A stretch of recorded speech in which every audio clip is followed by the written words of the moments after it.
राजनीति होती है।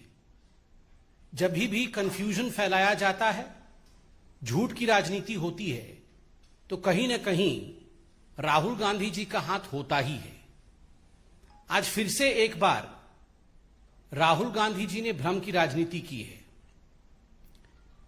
राहुल गांधी जी यूं तो जमीन पर उतरकर राजनीति करते नहीं हैं, किंतु ट्विटर पे सक्रिय रूप से भ्रम की राजनीति करते रहते हैं। आज भी उन्होंने एक ट्वीट करके एक पुराने फोटो को आज का फोटो दिखाने का कोशिश किया है। किसान आंदोलन के एक पुराने तस्वीर को रख करके उन्होंने उसे वर्तमान के तस्वीर के रूप में दिखाया है।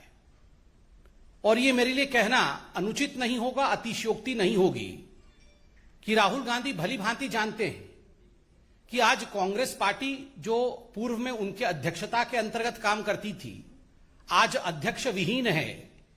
कांग्रेस पार्टी असमर्थ है जमीन पर किसी भी विषय को उठाने के लिए।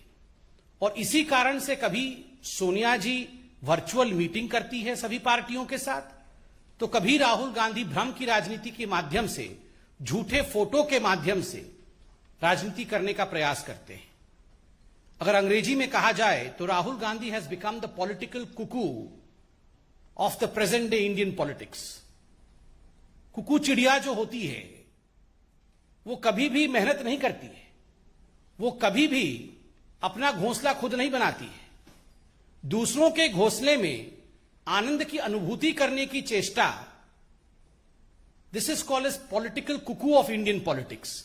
कहीं ना कहीं अपने संगठन को आगे नहीं बढ़ाना, अपने संगठन को अध्यक्ष विहीन रखना, अपने परिश्रम नहीं करना और दूसरों के कंधे पर बंदूक रख के चलाने का प्रयास करना, यह राहुल गांधी जी का आदत बन चुका है। तो of course he has renegaded himself as the political cuckoo of Indian politics. He does not want to work hard. He wants to play politics at the cost of others. He wants to benefit at the cost of others. यही वो राहुल गांधी है जिन्होंने भारत के vaccine नीति के ऊपर और corona के समय मोदी जी के अथक परिश्रम के ऊपर बहुत हमला किया था। आज हम राहुल गांधी जी से पूछना चाहते हैं, राहुल गांधी जी, आज आपने माननीय प्रधानमंत्री श्री नरेंद्र मोदी जी का वैक्सीन संवाद भी सुना होगा। किस प्रकार से विश्व का सबसे फास्टेस्ट और सबसे बड़े वैक्सीनेशन ड्राइव के रूप में भारत की वैक्सीनेशन चल रही है, वो आप सब ने देखा है। पूरा हिंदुस्तान आज इसका लोहा मानता है, पूरा विश्व इसे आज सलाम कर रहा है। मगर वही राहुल गांधी आज नदारत हैं, एक भी ट्वीट वैक्सीनेशन को लेकर वो करते नजर नहीं आते हैं। आज प्रधानमंत्री जी ने हिमाचल प्रदेश में बातचीत करते हुए बधाई भी दी है। हिमाचल प्रदेश, सिक्किम, दादर नगर हवेली, ये वो राज्य हैं जिनमें 100% कोविड वैक्सीनेशन हुआ है, एक डोज मिला है, 100%। त्रिपुरा जैसे अनेक राज्य हैं जिनमें बहुत सुचारू रूप से वैक्सीनेशन चल रहा है और 80% तक वैक्सीनेशन हो चुका है। बंधुगण, आज तक लगभग 68.75 करोड़ जनता को वैक्सीनेशन का एक डोज जरूर लग चुका है। सोचिए जरा कितना बड़ा विषय है ये। लगभग 70 करोड़ भारत की आबादी को वैक्सीनेशन लग जाना और इस पर एक ट्वीट राहुल गांधी का ना होना। आज भारत भाग्य विधाता कौन है? भारत भाग्य विधाता भारत की जनता है। जनता जनार्दन है। उनके लिए एक सच्चे सेवक के नाते प्रधानमंत्री नरेंद्र मोदी दिन रात परिश्रम करके ये जो वैक्सीनेशन ड्राइव बढ़ा रहे हैं, प्रतिदिन औसतन 85 लाख वैक्सीनेशन हो रहा है। ऐसे 2 दिन रहे हैं जहां 1 करोड़ से अधिक वैक्सीनेशन हुआ है।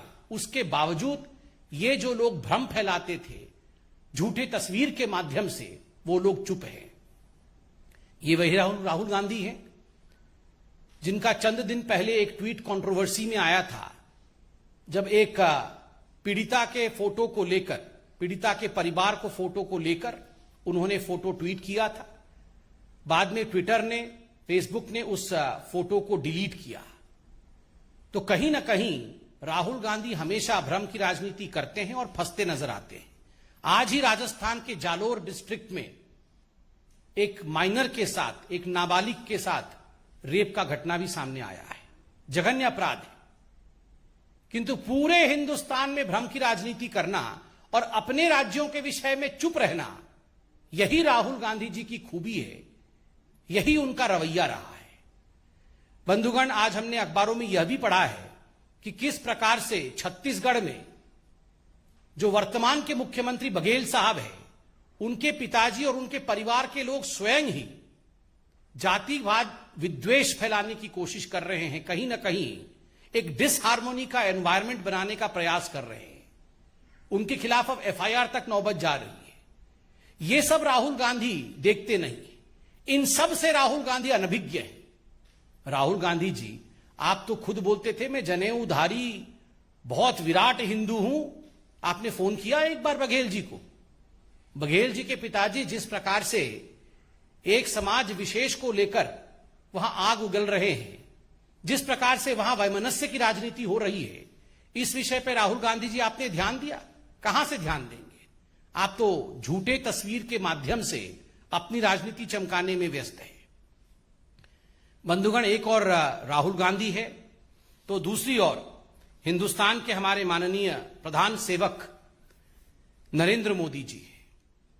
अथक परिश्रम करके जिस प्रकार का स्थान नरेंद्र मोदी जी ने भारत की जनता और विश्व में बनाया है, यह अपने आप में अद्वितीय है। अभी हाल फिलहाल में यूनाइटेड स्टेट्स का ग्लोबल लीडर अप्रूवल रेटिंग आया है। आप सभी जानते हैं मॉर्निंग कंसल्ट का ये जो अप्रूवल रेटिंग है, ये प्रधानमंत्री नरेंद्र मोदी जी को लगभग 70% का अप्रूवल देता है, और जो डिसअप्रूवल रेटिंग है वह भी कम होकर 25% में ही रह गया है। 70% का अप्रूवल रेटिंग, ये अपने आप में एक बहुत बड़ी बात है, यह अपने आप में बहुत बड़ी अचीवमेंट है। 13 ऐसे देश हैं जिनके राष्ट्राध्यक्षों के साथ ये कंपैरिजन किया गया है, और इन सभी कंपैरिजन के बाद प्रधानमंत्री नरेंद्र मोदी जी आज पूरे विश्व के सबसे चहेते लीडर के रूप में सामने आते हैं। चाहे जो बाइडेन हो, चाहे जर्मनी के चांसलर मर्कल जी हो, उन सभी से आज आगे कोई नेता है पूरे विश्व में तो प्रधानमंत्री नरेंद्र मोदी जी है। इसमें सबसे महत्वपूर्ण बात है ये जो अप्रूवल रेटिंग है 70% का, जो निरंतर बढ़ रहा है। इससे पहले 66% का था, अब वो 70% का है। ये किन कारणों से है? जो उपलब्धियां भारत सरकार की रही है, प्रधानमंत्री नरेंद्र मोदी जी के नेतृत्व में भारत जिस प्रकार से गरीबों के लिए, किसान के लिए, अपेक्षितों के लिए लगातार काम कर रहा है, वो अपने आप में सराहनीय है। प्रधानमंत्री गरीब कल्याण अन्न योजना के माध्यम से 80 करोड़ जनता तक लगातार 2 वर्षों तक अन्न पहुंचाना, 5 केजी अन्न पहुंचाना, यह अपने आप में एक बहुत बड़ी अचीवमेंट है। ठीक उसी प्रकार विश्व का सबसे बड़ा टीकाकरण प्रयोजन, जिसके विषय में मैंने आरंभ में बताया, यह भी अपने आप में एक बहुत बड़ी उपलब्धि है। पीएम गरीब कल्याण योजना के माध्यम से 1,70,000 करोड़ रुपए व्यय करके गरीबों का मंगल करना, आत्मनिर्भर भारत किसान सम्मान निधि में 1.5 लाख करोड़ रुपए बिना बिचौलियों के किसान के बैंक अकाउंट तक पहुंचाना, यह अपने आप में विश्व का एक रिकॉर्ड है।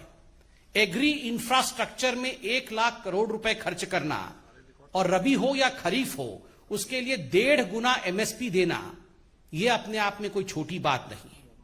फसलों का रिकॉर्ड उत्पादन, फसलों का रिकॉर्ड खरीद अर्थात प्रोक्योरमेंट, और फसलों का रिकॉर्ड भुगतान, यह भी मोदी जी के कार्यकाल में संभव हुआ है। गन्ना किसानों का भी एफआरपी अभी हाल फिलहाल में रिकॉर्ड संख्या के साथ बढ़ाई गई है। डीएपी में प्रति बोरी 1200 रुपए की सब्सिडी, यह भी किसानों के साथ खड़े होने वाली नीति है। इनाम पोर्टल के माध्यम से किसानों को मार्केट मुहैया कराना, इसके माध्यम से प्रधानमंत्री जी ने किसानों के लिए लगातार काम किया है। बंधुगण, आज सिर्फ इतना ही हम कहना चाहते थे कि हिंदुस्तान की राजनीति में एक और ऐसे यशस्वी प्रधानमंत्री प्रधान सेवक मौजूद हैं, तो दूसरे और राहुल गांधी भ्रम के माध्यम से, झूठी तस्वीरों के माध्यम से, ट्विटर के माध्यम से जो राजनीति करने की चेष्टा कर रहे हैं, वो कभी सफल नहीं होगा। देश की जनता प्रधानमंत्री को ही अप्रूव करती है, प्रधानमंत्री के साथ ही खड़ी है।